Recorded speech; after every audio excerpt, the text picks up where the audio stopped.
So hello everyone and welcome to today's event. I think this is going to be fascinating. I've spoken a little bit to Stuart, but I haven't really got into the nitty gritty of what he does. The world of crime is an interesting one. I'm going to introduce him in a moment. Before I do that, I just have a couple of things I wanted to say.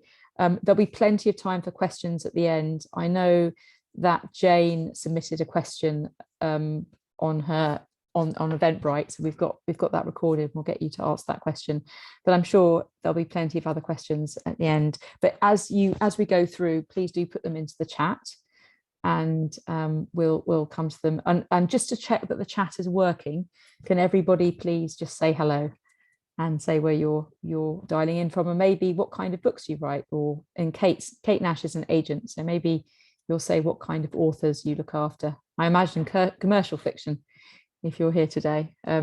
Crime is often commercial fiction, but even in literary fiction, we were talking, Monica, weren't we, earlier, about how you have crime happening in literary fiction as well. Okay, so we sent out a newsletter today, but I also just mentioned that we're going to have a short story competition. It's £8 to enter, and then half the prize money will go to the winner. So well, depending on how many people we get entering, we might be able to do second or third prizes. So it's flash fiction, and by the end of January, Janie, you write short stories. I think you should maybe think about submitting a short story. And we're going to have an event in March. Well, we're going to do it online, but we might be able to do them live. I would very much like to return to live events. I'm finding it quite hard to get that to happen. It's our 10th birthday next year.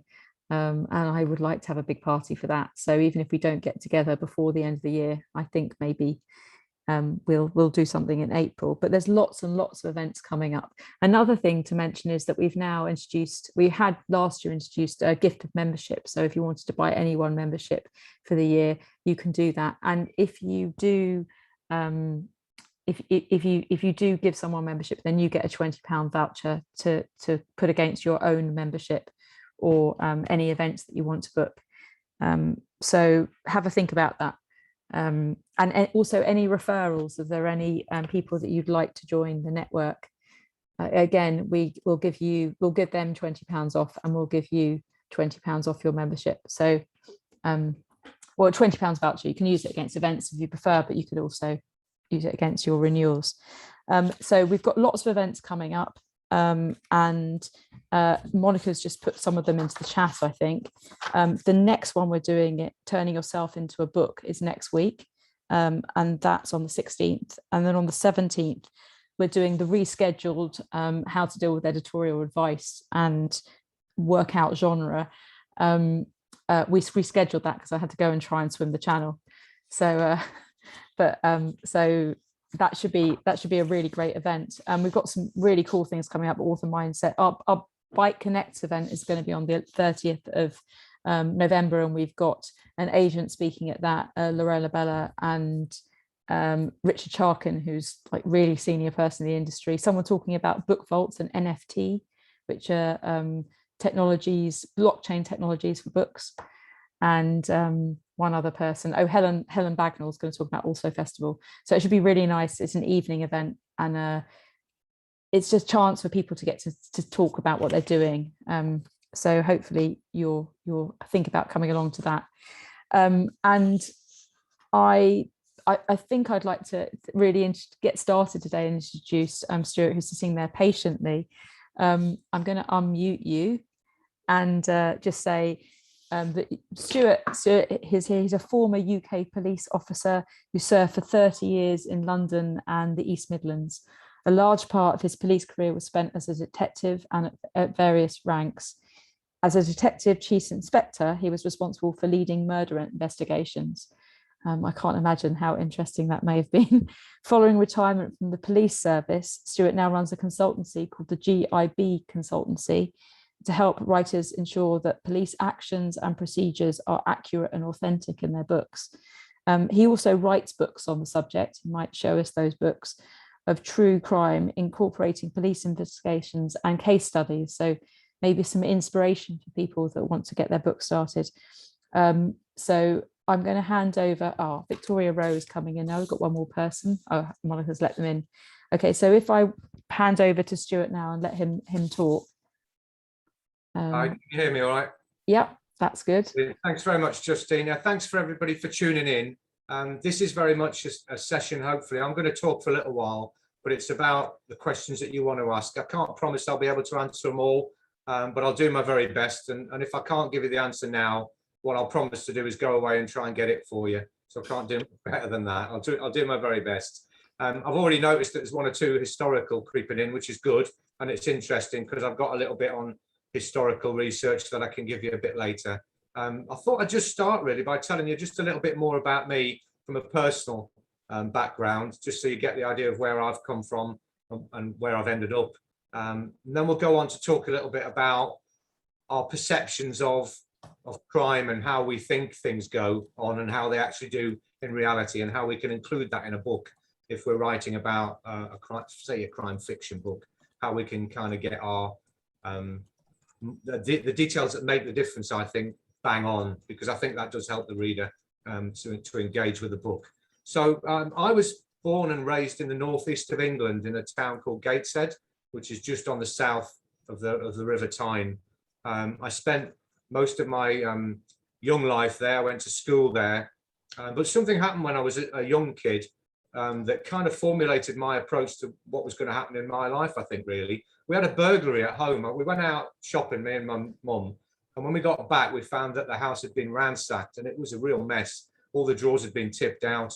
The window had been broken. The person who did it, we never ever caught. There was some suggestion of somebody local that might have been responsible, but they never got caught. They never got prosecuted. But to cut a long story short, that had a massive impact on me going forward. It frightened me, it traumatized me, and I could see how much it had upset our family as well. And I recognized, even at that young age, that what had happened was really wrong, and began to sort of think in my mind that, you know, if I could do anything in the future to either prevent that sort of thing from happening or do things to help people, that would be a good thing. And I know some people, you know, if you ask people what did you want to do when you were young, you'll come up with all sorts of things like, you know, I want to be on telly, I want to be an astronaut, I want to play football, netball, whatever. I can't remember any time when I didn't want to be anything but a policeman. And that kind of sort of formed my early years, because I tried to get involved with the police even as a young teenager. I went to our local police station, asked if I could help out. I kind of got a few strange looks because I was only very young at the time, but there I was keen anyway. But I got involved with the local cadets, and we used to do first aid and go camping and learn a little bit about the law. And I'm only at this point about 13 or 14, but I kept going and I kept the interest there. And when I got a little bit older, I wanted to join the police as a cadet, but unfortunately my local force weren't recruiting at the time, which I was really kind of disappointed about, because I'd never really gone far from home before. So I ended up having to apply for various other forces, and I applied for about maybe 10 or 15 forces up in the north of the country mainly. And for some reason, and I still to this day don't really know why, but I also wrote to the Metropolitan Police in London, not really expecting to get a reply, but they were the only ones I got a reply from a positive frame point, and they wanted me to come down and have some tests and assessments, and I did that. I was successful. To cut a long story short, I was able to get into the regular force as well at aged 18, and then I was posted out to northwest London. So I spent nearly 20 years in London working as a uniformed officer, then as a detective, and then I moved out of London in the year 2000, and I went to the East Midlands. And I initially went to a county called Lincolnshire, which is a wonderful county. But if you can imagine chalk and cheese, one moment I was on the underground going to the Old Bailey to give evidence, and the next moment I was stuck behind a tractor on the A52 trying to get to work. You couldn't have two more opposite poles.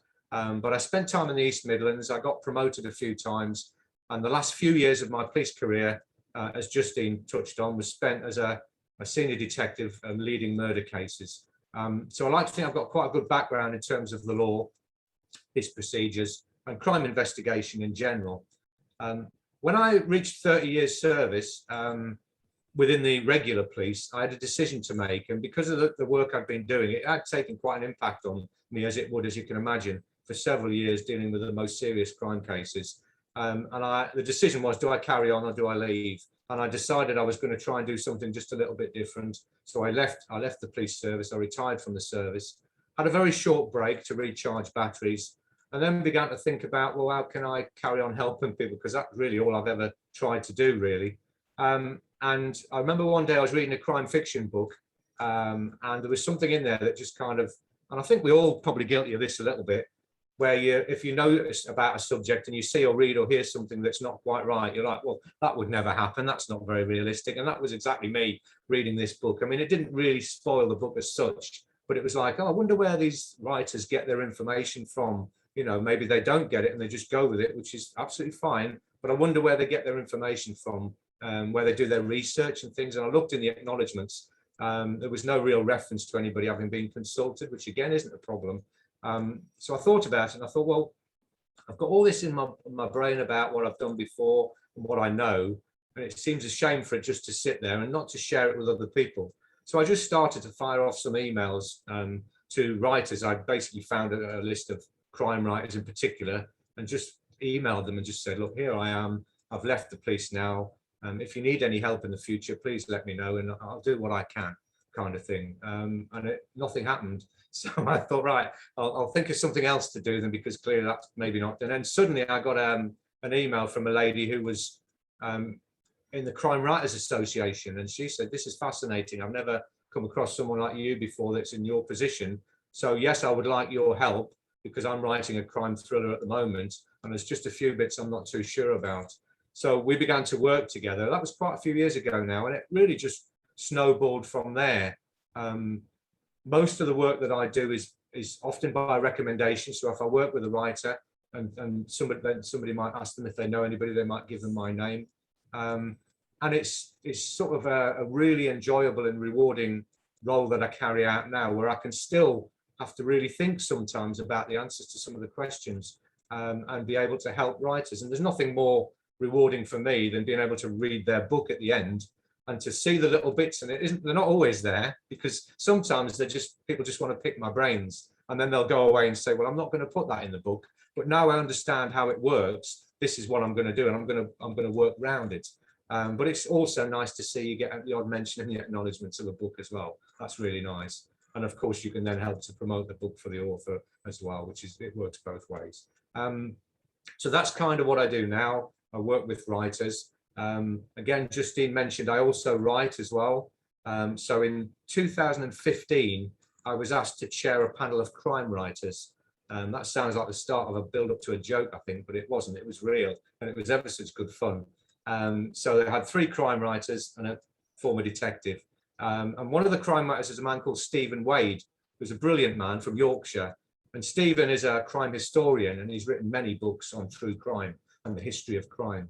And we had a coffee afterwards, and we all got on well, all 4 of us, but me and Steve in particular, and we kept in touch. And in a nutshell, one day we had a conversation that went along the lines of, shall we write a book? Steve said to me, actually, shall we write a book about true crime? And I looked at him and said, well, I've never written a book before. I don't know where to start. And he said, well, let's see what we can do. We can write it from a historical and a contemporary perspective. So Stephen will cover the historical from centuries gone by, and I'll cover the more up to date. Can you just show us the books? Yeah, of course I can. Yeah. So the first book that we wrote was published in, I hope you can see that, can you? It's the Crime Writers Case Book. It was published at the end of 2017. And I mean, we're both really proud of it. And it was my first book that I'd ever been involved in. And it's actually been very popular. And surprisingly, it's not just been popular with writers. It's been really popular with just general fans of the true crime genre, because there's lots of case studies in there. And we approach it, as I say, from 2 different perspectives. And for writers that are looking for the factual detail, it's actually full of bits and pieces. So it's got the UK rank structure in it, from constable right up to the top. It's got information about forensics, what happens in a murder case, the investigation, all sorts of things like that. And it just proved really popular. Well, I mean, as well as your book, Stuart, where do people get their ideas from for crime? You were going to tell us. Yeah. What generally? Yeah, for writing books. Most people use the internet, to be fair. There are some books that you can get, but the reason we wrote the case book was because we didn't think there was another book like it. that was available at that time. But most people tend to use the internet. And to be honest with you, you can find out lots of information from the internet. I mentioned rank structure. If you want to know the rank structure in the UK, you just put it in the search engine, UK police rank structure, and you will find a number of websites that will give you the rank structure from the constable to the chief constable, if you like. Monica's put the links to the things you've said in our chat. So all those different websites. Yeah, you gave us. The internet is a starting point. There's just two things I'd say about the internet. One is you have to be a little bit cautious when you're looking at information, because I've had a couple of cases with writers where we've had a conversation and we couldn't understand what had been found on the internet. And it transpired when we looked a little bit further into it that it was actually relating to America. It wasn't UK at all, but it was a similar kind of criminal offence. So you just have to try and corroborate what you find and try to make sure that it is relating to the UK. And sometimes the internet can be just a little bit out of date. But I have included on there, I think it's in the chat there somewhere, that Monica's put in. There are a number of different websites that I would recommend if you're looking for information, or you just want to get some inspiration for ideas. I won't go into massive detail about them, but in a nutshell, one of them is for the CPS, which is the Crown Prosecution Service. Now, the CPS are a body who prosecute on behalf of the police. So every time the police want to charge someone, they have to get the authority of the CPS first in the vast majority of cases, and certainly the most senior. Now, the CPS website will give you everything about the different offences that exist, the sentences, the punishments for those offences.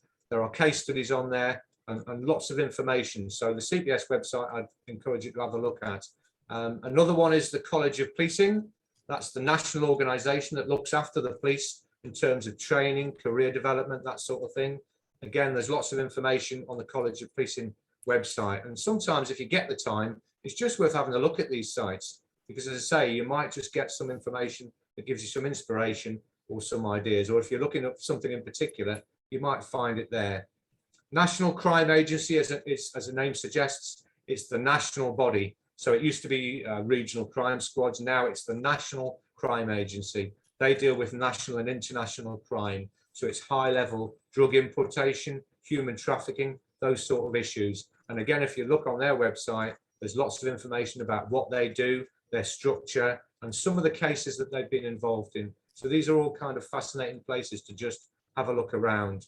The other two I've put there for contemporary policing is something simple called Ask the Police, which is just a website where you can go to and literally ask a question. It's not designed for writers or anybody else to ask questions for their work. It's, say, for example, you want to know how old you need to be before you can drive a car, or how old you need to be before you can buy fireworks, or anything like that. You can go and check it there. But what it does have is a brilliant A to Z index with lots of information about different subjects, including criminal offences. So if you want to find out about a robbery, what robbery is, or something like that, you can go to Ask the Police, find the section on criminal offences, and you'll find something on robbery. And there's one for Scotland, because Scotland, as I've found out many times, is really quite different to England in terms of procedures. The law is different, and the procedures are different as well. So there's a separate Ask the Police for Scotland, and the link is on there as well. The last two that are on the list are for historical writers, really. And I asked Stephen about this the other day, because I realised that if I was wanting to look up something historical, I wasn't really sure where I would start. And he's given me one called the Police History Society, which is basically, it's a membership, it's a registered charity, but you can look at the website and you can ask questions. And they have various different experts around the country who will hopefully help you out. So if you ever wanted a particular question about a period in time, you weren't sure what was going on at that time, or you wanted to know a little bit about the legislation, it may be worth having a look at the Police History Society website. And the last one is a fascinating one about the Old Bailey. The Old Bailey is the central criminal court, the highest court in London.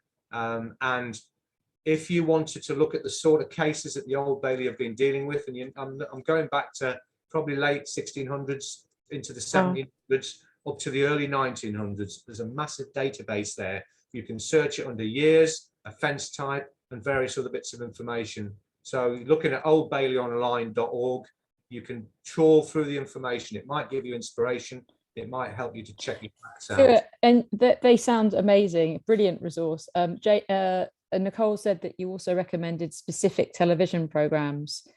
She said that that did things well for people that want to get some inspiration. I don't think you can do any better than the true crime programs that are on, that are the fly in the wall. So Right. there's one particular called 24 Hours in Police Custody. It's on Channel 4 and it comes every now and again. And it's a fly on the wall. It could be anything from a sexual exploitation to a murder case. But what it does is it shows you what goes on in reality. So behind the scenes. So you'll get into the interview room where the suspect's been interviewed. You'll actually see the interview take place. You'll be at the murder scene. You'll be doing various different things and learning an awful lot. And now and again, they have programs about murder cases where you can follow it from the first phone call all the way through to the court case in sort of 3 or 4 episodes. So those sort of programs, anything to do with the real crime, and there's lots of them. If you have a look on the TV channels, there's quite a lot of those that come on that will just give you an idea. Even the cases like there's a program called Police Interceptors. Now that is just about traffic, but actually the traffic officers are often the firearms officers. They will go to firearms incidents. They will deal with crime as well. So you will find out things like how they go about, how they do their job, and all those sort of things as well. So there are 1 or 2 bits on the television in terms of true crime, fictional wise. And I think I've got a question about this, which no doubt we'll touch on later on. There are some programs that are quite accurate, but I think what we need to bear in mind is that these are dramas and they're normally an hour or 2 hours. They've got to catch the bad guys at the end of it, and they've got to get there as quickly as they can. And of course, if, for example, I don't know if anybody ever watches Vera. Vera's the closest thing to me. I know probably looking at me, you might think that's a bit odd thing to say, but Vera is a scruffy individual with a raincoat and a hat who drives a Land Rover. But the reason she's close to me is because the part she plays is from up the north. It's Northumberland, so it's near where I'm from originally. So that's probably the only thing I've got in common other than the rank of DCI. So you will get Vera doing everything. And this is one of the misconceptions around, when you see something on the telly or you read it in a book, you often get the lead detective doing everything. And nothing probably could be further from the truth. As a lead detective in a murder case, I didn't do everything. I was the conductor of the orchestra. I was the person that was asking other people to do things for me. So you don't go out and interview witnesses. You'll go to the crime scene, of course, if it's a murder, because you want to see it for your own eyes. You won't interview suspects. You won't do all the work that goes on when you see it on the television. But when you're writing a book, you want to have sometimes as fewer characters as possible, because otherwise it's too much for the reader to take in lots of characters. It is, yeah. So you can cover it very easily by either using your lead characters as a slightly lower rank, in which case they would be doing all those things, such as a detective sergeant, which is probably the highest rank that's really, really hands-on. Or you can just touch on, what I say to people is, if you're writing a book and it's police procedural, or it's a crime or a thriller, don't overload it with police procedure, because it's ever so boring and it gets really dull. Just put the odd comment in and the odd bit of terminology that will convince the reader that you know what you're talking about. And you can do that fairly easily, just with a bit of basic research. But you're absolutely right.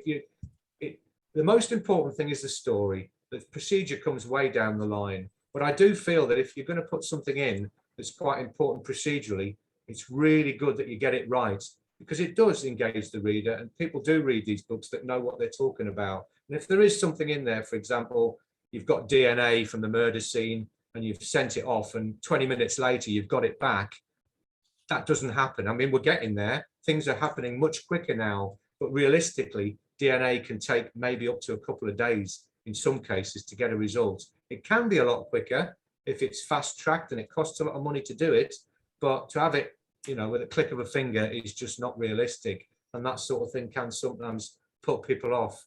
But I say, just put a little bit in here and there, make sure if you can that it's accurate, and it will engage the reader, and it'll be a much better read. You were going to talk about characters as well, weren't you, Stuart? But for realism. Yeah, police characters. That's one of the main things that I see writers referring to, where I think it's a little bit kind of knowing how it works in reality and how you read it, I think sometimes people put the police, when they're talking to each other, a little bit too formal. So it really isn't like the military. There is some respect there and there is an element of discipline, but they talk to each other quite informally. Now, I'm not saying that a high-ranking officer will be best buddies with a police constable and will be calling him by his nickname or her by a nickname. That probably wouldn't happen.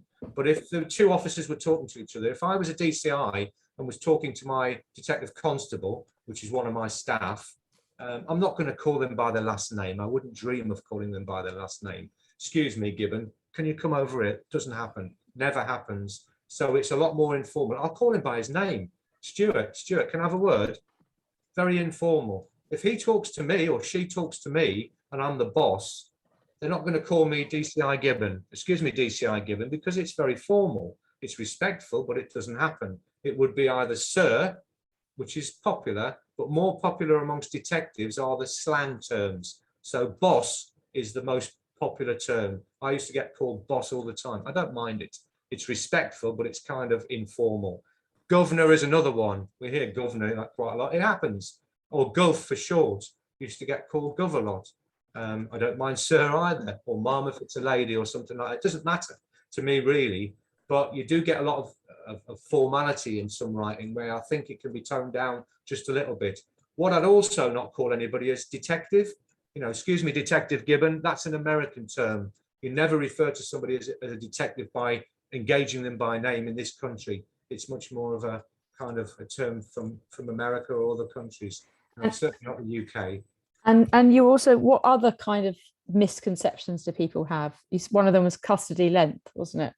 Yeah, there's I've already mentioned, quite ironically, the name of the TV program, 24 Hours in Police Custody, and there is a perception, and that suggests that that's the case, that you have, when you arrest someone and you take them into custody, you have 24 hours in which to deal with them. It's not strictly true. You can have a lot longer than that, but most people are dealt with within 24 hours. But actually, if it's justified and it's lawful, the police can keep someone in custody for considerably longer than that.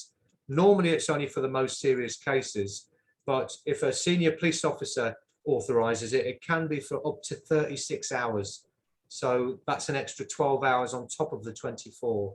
If you want to keep somebody for any longer than that, and Nicole will be paying attention to this one, I'm sure, any longer than 36 hours, it's a magistrate's court that has to authorise it. So it's independent, away from the police. And what happens is, when it's getting close to the time where you're going to need that extra time, the officer in the charge of the case, the person in custody is taken to court, and the officer has to justify it. And their solicitor will argue and say, well, actually, no, I don't think you should keep them in any longer. I don't think you've done enough. And the magistrates will have to decide. If they do decide, it's possible to be able to keep someone lawfully in custody for up to 96 hours.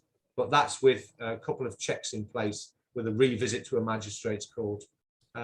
So it's a lot more than 24 hours. It can be up to 96. And that's something that's kind of probably worth knowing if you're writing about someone that's been arrested.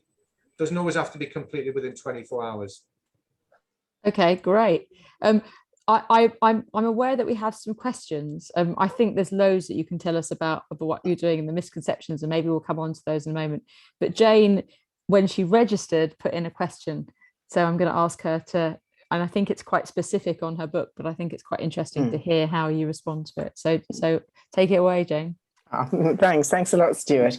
Well, there's a couple of questions. The first one relates to historic crimes. So my protagonist is charged 40 odd years later for the crime that he committed in 1970-71 of possession of explosives, conspiracy, possession and use of explosives, which at the time, he wasn't caught for. So the way I'm writing it is, my assumption is that everything that has to go through the magistrate's court, it would probably go to a stipendiary magistrate and then be knocked up to the Crown Court, even though it's a historic crime. It's of such seriousness that it couldn't just be dealt with by the stipendiary. Yeah, absolutely. Thanks, Jane. It's a great question. Yeah, you're right. It's I had a question similar to this not long ago, where somebody was asking me about a murder case, and they basically said, you know, surely a murder is so serious that it can only be dealt with at the Crown Court, and that's absolutely right. It will be dealt with at the Crown Court, but the way the criminal justice process works is that you always have to appear at the magistrates' court first, because they have to formally send you to the Crown Court. So you're absolutely right. First appearance for that case, whether they were remanded in custody and went straight there, or whether they were released on police bail and given a date to go, it would be the magistrates' court first. Then, of course, they would say, well, we haven't got the powers to deal with this. We're going to send you to the Crown Court. Yes. It's then sent to the Crown Court. Right. That's where the trial would take place, and you'd get you're either guilty or not guilty, and it would go from there. So you've got it spot on. Yes, yeah. I mean, he pleads guilty, so yeah, it would go up. Possibly looking at a custodial sentence for something quite so serious, I would think. Yes, even after that time. Now, the other thing is, I need him to be able to travel about while he's on police bail. So I have done a bit of research, and I understand that the magistrate could allow him on, you know, minimal conditions, well, on the condition that he appeared when he's called, and you know, he could leave the country. He could. There would be no other restrictions on his movement. Is that okay? That can happen. Yes. It's really up to the prosecution will put forward their concerns. So if they think he's a flight risk, you know, we're not sure this chap's going to appear at court, they will try and justify it and may add conditions. But if they don't, then the magistrates are quite within their rights to grant him what's known as unconditional bail, which is literally just saying you're going to leave this building on the understanding that you come back in the future for next appearance. Yeah, absolutely. Okay. And then the last one, which I should probably have researched more, but I have him investigated on both occasions, both in 1970 and in, actually it's 2015, by somebody of the grade of detective inspector. But what I've just been picking up, it might in fact be a detective sergeant. But could a DI, you know, in view of the fact that there are, you know, arms possibly involved, be part of the search that took place in the 1970s? Yes, I think so. Certainly the 70s. Less likely, the closer we get to now, the less likely it would be that someone of that rank will be involved. It would certainly be a DC or a DS now. But if you're going back to the 70s, there's every chance that a detective inspector could be, especially with something so serious. Okay. Well, now he's been called to come to the station for interview, and the rank of the person, the woman who calls him in, is a DI. Is that plausible, or should I change that? I would amend that. I mean, it can happen. Don't get me wrong. Everything I say, you can have something different happening. So it's never say never. But realistically, DS would be better. Realistically, a DS, maybe you might get two people interviewing. You might get a DS and a DC, or you might just have one DS. But a DI, I think a DI wouldn't be interviewing somebody at this stage. Right. Okay. Lovely. Thank you. That's really helpful. Okay, you're welcome. Thank you, Jane. Good. Thanks. Maybe we'll go to Janie now. You had a question about biggest mistakes you've seen in a book. Yes. What's the most egregious mistake you've seen in terms of what the police do or the procedures that they follow that you've seen in a book? I would say probably the coroner carrying out the post-mortem, which in actual fact a lot of people think happens, but it doesn't. The coroner is a very important person, but oversees the process when somebody dies, including a murder case. So the coroner gives the authority for a post-mortem to take place. They also have to authorize the removal of a body, in particularly if it moves from one coronial area to another. So if a body, for whatever reason, for a post-mortem had to take place at a hospital, say in another county in the UK, and it had to pass through a third county to get there, the coroner would have to give the authority for that to take place. Otherwise, it just couldn't happen. But the coroner has no hands-on with the investigation whatsoever. What happens is that the senior detective, say it's a murder, the senior detective will make sure they keep the coroner up to date.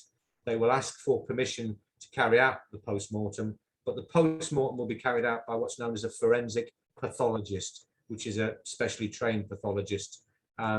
It's a different kind of post-mortem to what is known as a standard, because it's more, by its very nature, forensic. So the police are there, samples and swabs are taken.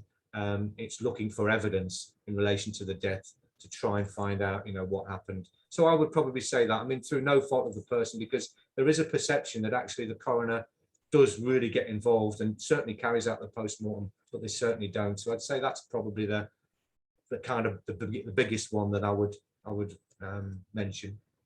Okay, thank you. Good, thanks, Janie. That's a good question. If we come to Sarah next, you've got an involved question, you said. I do. I'm not sure whether this is a question or whether I'm just wishing to share my pain. I write about Jack the Ripper, and I've put forward a proposal for a perpetrator. And I have some issues around the burden of proof, because I'm writing today about a crime that happened, series of crimes over 130 years ago. I'm putting forward my own perpetrator. So there were no forensics to speak of. So I'm looking at motive, means and opportunity. And I suppose it's whether I could get an expert eye on my proposition, so the evidence that I have, and whether it would any sense meet the burden of proof that would be necessary to prosecute. Obviously, one would not be able to, but it's just in terms of how my proposition stacks up, I suppose. Yeah, would you be able to explain to me what the evidence is, or would it take too long? It would take way too long. All I would say, Sarah, is the burden of proof was considerably lower then than it is now, hugely lower. So people were arrested, charged, convicted on cases that was later found, as is the case throughout society, that they hadn't committed the offences. So if you have got some element of witness evidence, that's often quite strong. It may be mistaken witness evidence. The identification evidence, again, is nowhere near like it is now, in terms of if you get somebody that thinks they saw somebody at a particular location, they could have been mistaken, but perhaps the police accept that they were right. So those are the sort of things that were taken as kind of, if a person gave a statement to the police and they said it was that person there, then that wouldn't always be tested as thoroughly as it would nowadays. Does that make sense? So you see lots of older cases where people are convicted on evidence that would never have got anywhere near a court probably these days, just because the legal process and the ability to challenge and check it wasn't there then. What I also have is I have some circumstantial evidence, mainly around geography, geographical locations. And I think it's a question about what the reader reaction is to that as well. Yeah. If you see what I mean. Yeah, I do. Yeah. I think it's difficult to comment without looking at it. And obviously I'm not a historical expert, so I'd only be able to give you what my view is of an ex-police officer, now. But I mean, I would say, if it reassures you in any respect, that your evidence level has to be nowhere near burden and proof wise of what it would have to be these days. If you have witnesses that are prepared to put pen to paper and sign a statement saying that they either saw something or they recognize somebody, with a little bit of other evidence, which might be geographical, it might be circumstantial, then in my view, without reading it completely, I would say you probably might have sufficient to be able to charge somebody and maybe even convict them. Okay, thank you. Would the Old Bailey website and things like that help? Well, you can see what usually happens in those cases. What it might do is you could either search it under the offence. So if it's a murder, look at the murders in the years around that time, and just have a good look around. So you're probably right. The other thing you could do, was it Sarah I was talking to? Yeah. Yeah, the other thing you could do, Sarah, potentially, and I'm not sure how successful this would be, but it might be worth a try, is contact the Police History Society. and just see if you can get hold of somebody who has an expert knowledge of the time scale that you're talking about, and just contact them and give them a brief summary of what it is you're trying to establish, and just see what. I'm not saying it'll work, but it's got to be worth a try, I would have thought, because these are the sort of experts that have got far more knowledge about that period of time, and might just have access to archives and documents, or might be able to point you in the right direction to some of the information that might just give you a bit of a steer. Okay, thanks. Good, brilliant. Thank you, Sarah. I know it's going to be an amazing book. It's really interesting. We've got Nicole now, who you know already, but she was talking about the TV, but has some other questions. I'm so intrigued by Sarah's book. I also want to say that I happened upon Stuart, and I had already done all the edits that agents had suggested and my editor had suggested, and he took my manuscript and was very, like, you help rather than being a purist, he went through and told me how I could make it work. So it was brilliant, and in fact my editor was only speaking to me this morning and saying it's so much better now. It makes a lot of sense. But I was just going to ask you, and I got the magistrates court thing right, by the way. He says with his fingers crossed behind his back. I was going to ask you, so in my book, which you're probably bored of even talking about now, that there's that first missing person whose body is found, and in the meantime another girl's gone missing, and Claire, the detective, puts her down as a overprotective mother, but then finding the body, I think, kind of focuses on it. What I was going to ask you was about the press statement. So at that point, I think she's found a body which isn't the girl who's been declared missing. What would she do? We know that Claire's not going to do the media because she hates the media, but would she put out a press statement asking for Deirdre, who's the second victim, or the girl that's gone missing, to contact them? And how would that happen? Would they have one of the senior officers that you and I talked about doing that statement, or would it just be a press statement out from the press officer? I think initially it'd probably just be a kind of a statement, like a press statement, just appealing for information and appealing for to come forward. But if that didn't bring anything within the space of a fairly short space of time, if they didn't get any phone calls, they didn't get any more information, then I think they'd probably put somebody up to do a personal, face-to-face interview with the media, just to make it a more personal appeal. Great, that's really helpful. Thank you very much yet again. Good, and a nice glowing recommendation for Stuart. Honestly, my book is so much this. I did really stupid things, like had my detective driving her own car, which I know can happen, but very rarely. I also called everyone their last names. I don't know where I got that from, and had to go through the whole book and give America, them maybe. Maybe. Yeah. But anyway, I mean, I had, for the main characters I did, but then I had to go and give them all names. So my entire family is now represented in the book.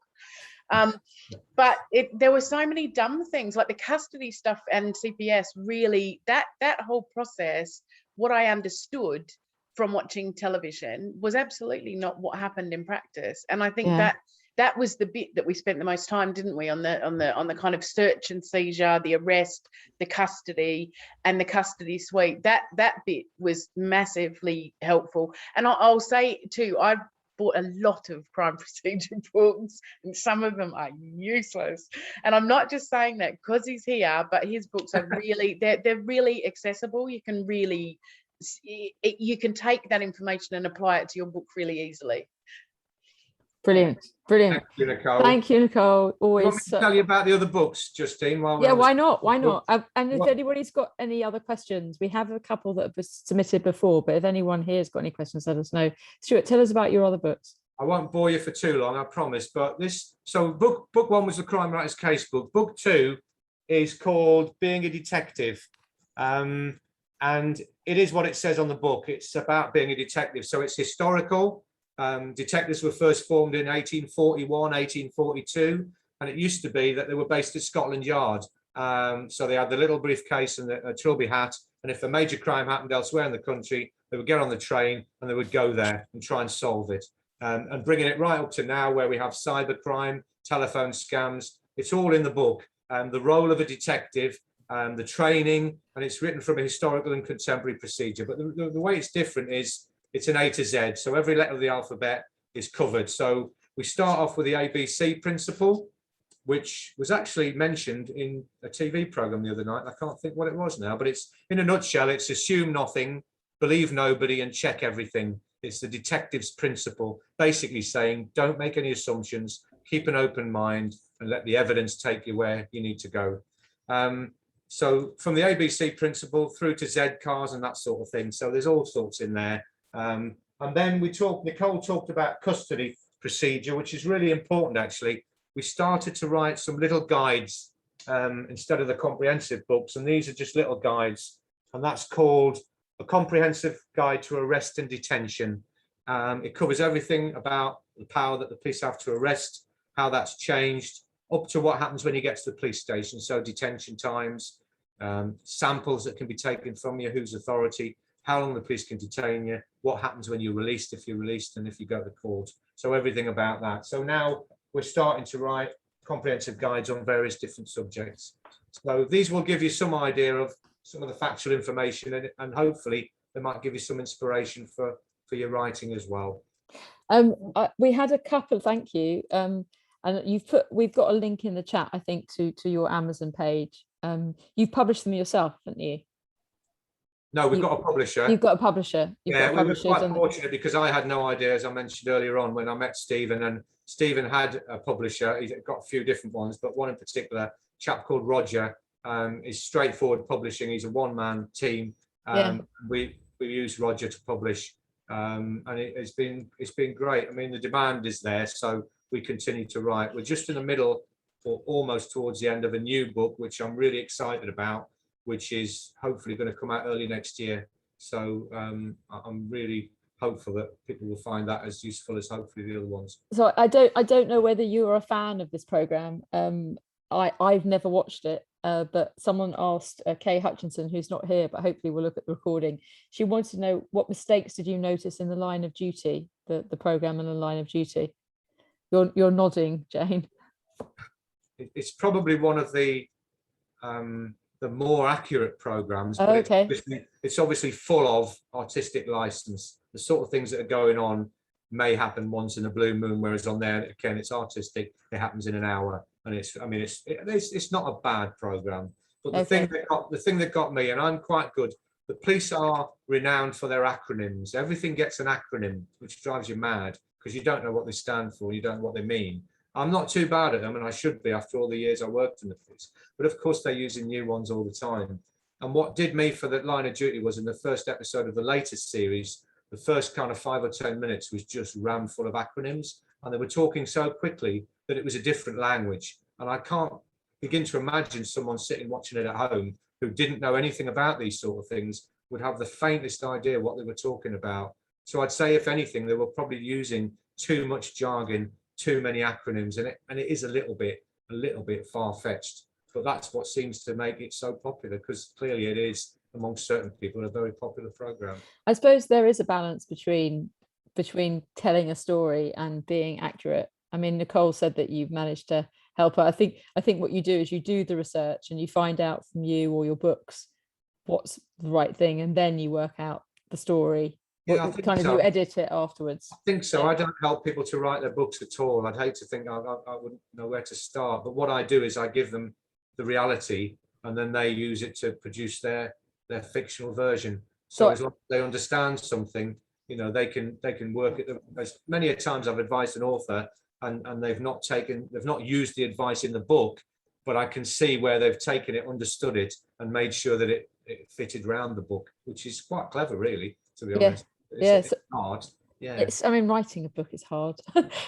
What draft do you think people should come to you at? I mean, can they come to you when they're having the idea, or do you think it's better if they've written a draft? I think it's better if they've written a draft. And people say, well, I don't know where to start. Just write something. It doesn't matter what it looks like or whether it makes a massive amount of sense, but just write something first of all. I would much prefer to see something than try and have the conversations, which are quite tricky sometimes, with a writer about what's going to be in it, because it's not easy. You don't know where to start. You need to picture it, don't you? In a way, you need to see something to work with, I think. Yeah. It doesn't have to be the finished article, far from it. It just needs to be, this is my idea. I want to have somebody committing this sort of crime, and I want them to either get away with it or get caught. And I want this person to just a bit of a structure to it, and to have some idea around. I mean, what I do a lot of now, when I first started, I used to get questions, and I'm fine with that. I used to get a list of questions asked about crime, police procedure. Can you just answer these questions? And that's absolutely fine. But the more things have developed, the more now I get writers sending me parts of their work. So it might be the police chapters or something like that. Can you have a read through? And sometimes I get the whole book, and I don't mind that, but clearly it takes me a lot longer to read the whole book and then provide feedback.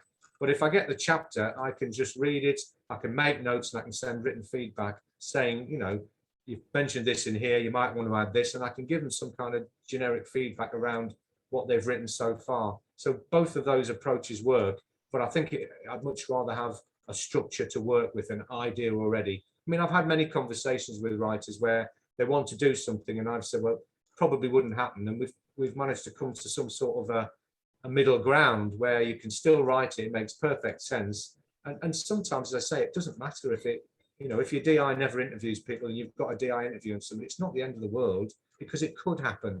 Everything's possible. It's just normally day to day, it's other people that would do that role. And if you want to get it right in terms of a murder investigation or something like that, then it's probably best to go down the route of using the trained, because there are trained interviewers, trained detectives that interview murder suspects, and that again is an art. To interview somebody and get the information from them is very difficult, particularly when they're not saying anything to you. Yeah. The real knack to interviewing people, and that's why I'm specially trained.